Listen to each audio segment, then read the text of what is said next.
कोई दुनिया का एक व्यक्ति बता दो जो रण को छोड़ के भाग जाए फिर भी लोग उसका रण छोड़ रहा है कि जय करते हो, ठाकुर जी खुश होते हो बैठे बैठे, आहा हमको रण छोड़ रहा है, पुकार रहा है, खुश हो गए। माखन चोर, कोई भले चोर ही हो पर तुम अगर उसको कह दोगे ना चोर तो एकदम लाल पीला हो जाएगा, हमको चोर कैसे कह दिया। पर ठाकुर जी को जब कोई माखन चोर पुकारता है ना भगवान बड़े प्रसन्न हो जाते हैं, हमको चोर बुलाया। ऐसे हैं हमारे ठाकुर जी, ऐसे हमारे भगवान। तो ये सब तो भगवान के बाद के नाम है। पहला, सबसे पहला भगवान का जो सतयुग, त्रेता, द्वापर, कलयुग, चारों युगों में जो भगवान की पहचान है वो है सत्य। दूसरा भगवान का एक लक्षण है, गुण है। जैसे मनुष्य 5 गुणों से बना है, पंच तत्व, आकाश, वायु, जल, तेज, पृथ्वी।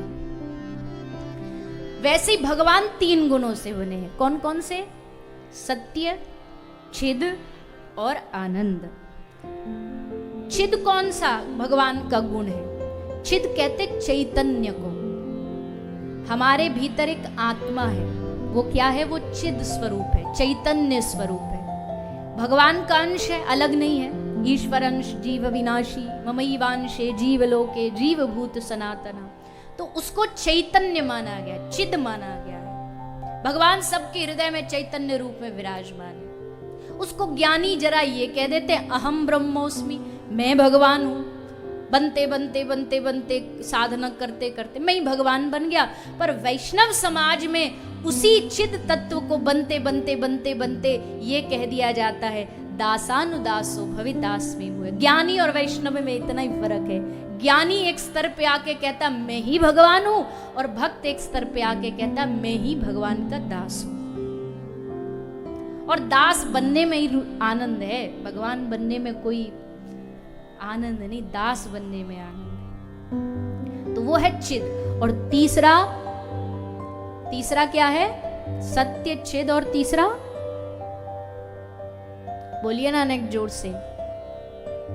आपका ये वाला आनंद नहीं, परमानंद, परम परम परम जो सुख है, परम जो आनंद है, वो भगवान का तीसरा गुण है। सबसे प्यारा गुण है भगवान का आनंद स्वरूप। यथा नाम तथा गुण, जैसा नाम है ना आनंद, वैसा ही भगवान का गुण है। यथा नाम तथा गुण होना बड़ा मुश्किल हो। अब किसी का नाम है शांता बहन, पर जहां जाती वहीं अशांति फैला देती है। किसी का नाम है हिम्मत राम, वैसे एक कहीं कॉकरोच या छिपकली दिख जाए तो एकदम कांप जाए। यथा नाम तथा गुण वाले बड़े कम मिलते हैं। अब हमारा नाम है चित्रलेखा, जो चित्र बढ़िया बनाता, और हमको 0 भी नहीं आता चित्र बनाना। तो यथा नाम तथा गुण ये कोई कोई बिरला होता है। हमारे ठाकुर जी है, जैसा नाम है वैसा ही गुण है। यानी आनंद नाम और आनंद स्वरूप, और आनंद जहां ठाकुर जी पहुंच जाए वहां आनंद ही आनंद है। अगर जीवन में आनंद चाहते हैं कि नहीं चाहते? हाँ ना तो बोल दो, हाँ ना। आनंद चाहते तो कैसे मिलेगा?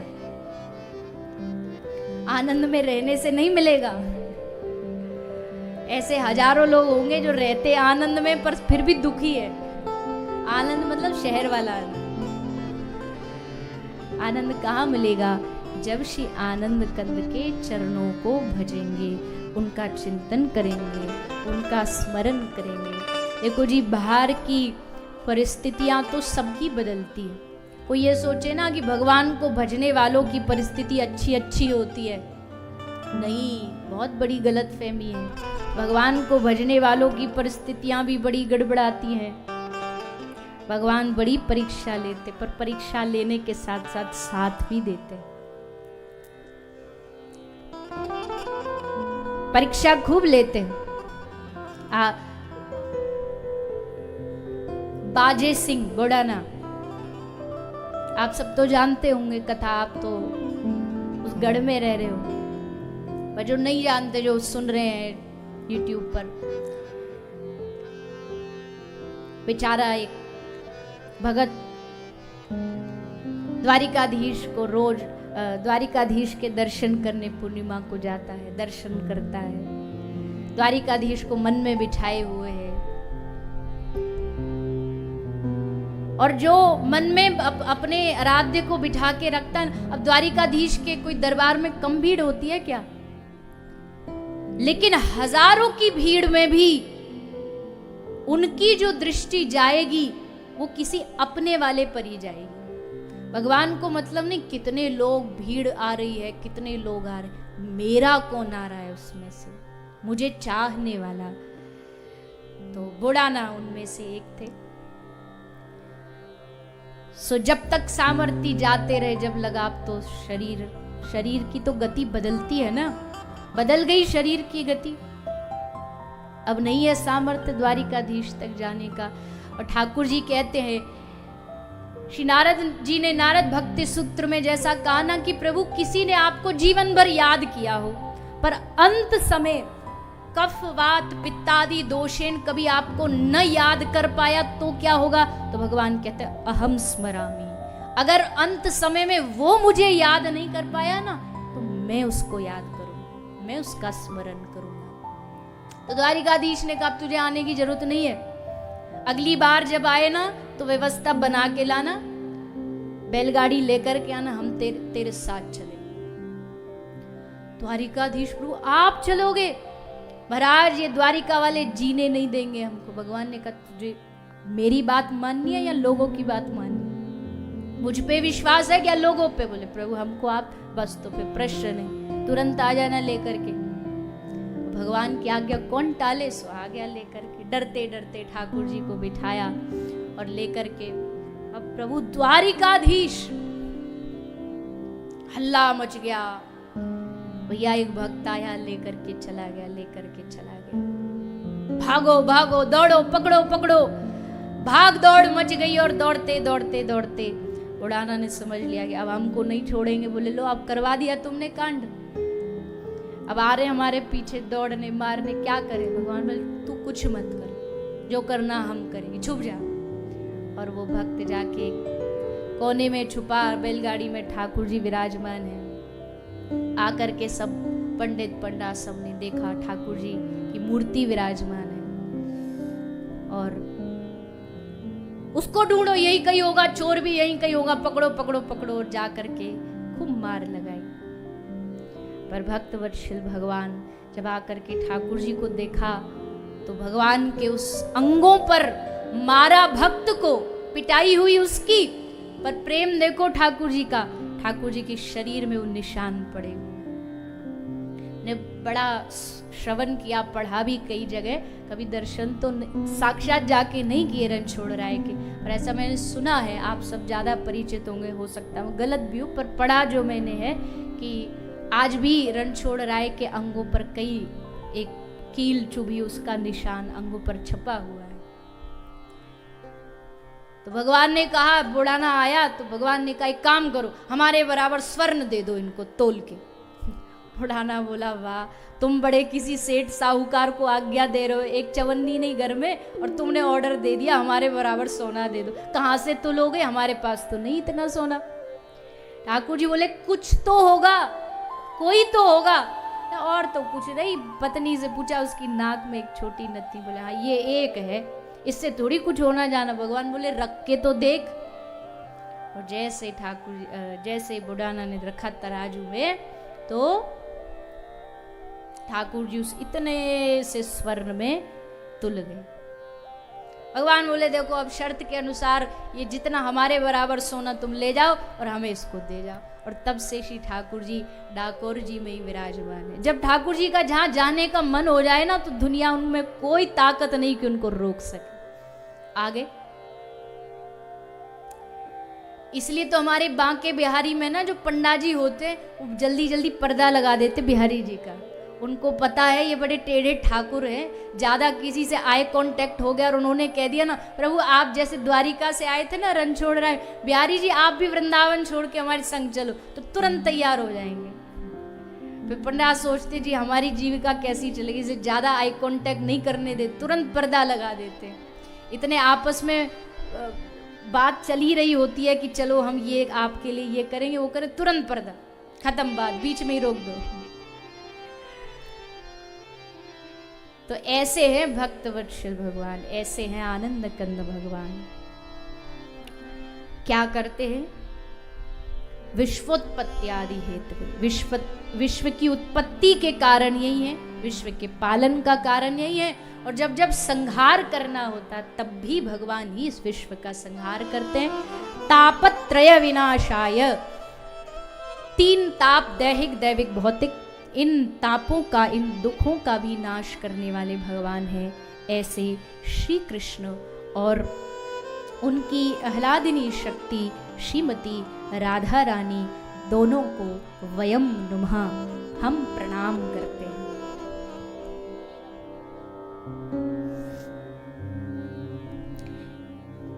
आह्लादिनी शक्ति कहां से आ गई यहाँ पे?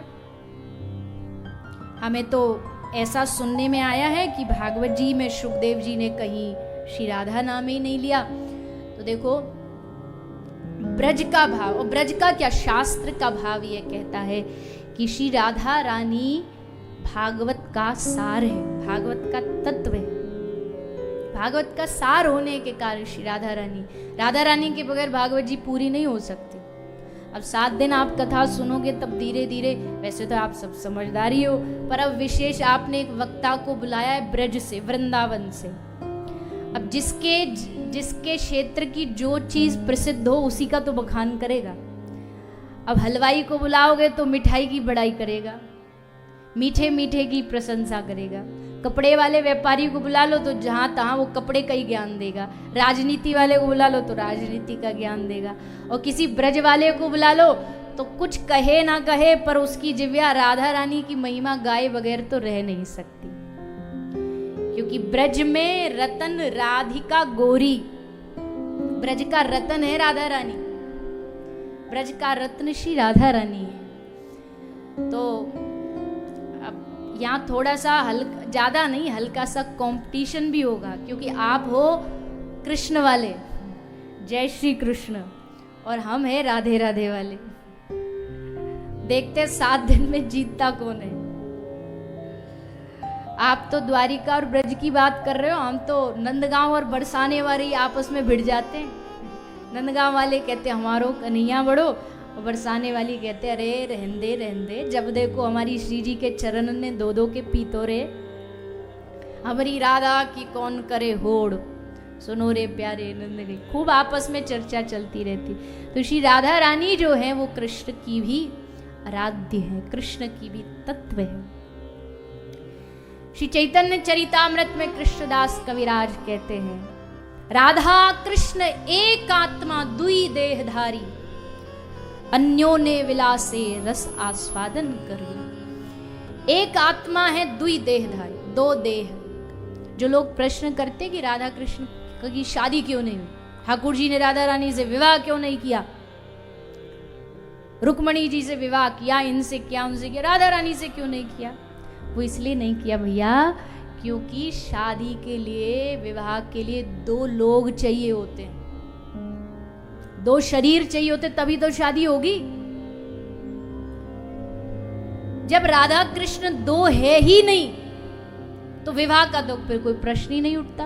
अब कोई अपने ही परछाई को, अपने ही प्रतिबिंब को दर्पण में, शीशे में देख के उससे शादी थोड़ी कर लेगा।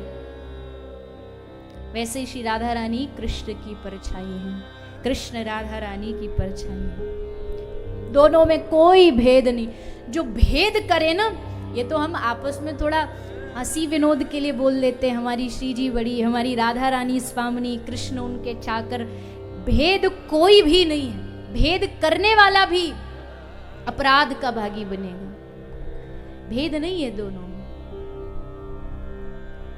इसलिए शादी का, विवाह का कोई प्रश्न ही नहीं है। राधा और कृष्ण एक आत्मा है। जहाँ कृष्ण है वहाँ राधा है, और जहाँ राधा है वहाँ श्री कृष्ण है। शास्त्र उठा के एक बार पढ़ के तो देखें हम। कभी हमने शास्त्र पढ़े नहीं, कभी हमने किसी श्रेष्ठ व्यक्ति के चरणों में बैठ के श्री राधा रानी को जाना नहीं, तो फिर कैसे राधा तत्व को जान सकते हैं? कृष्णेन आराध्यते इति राधा,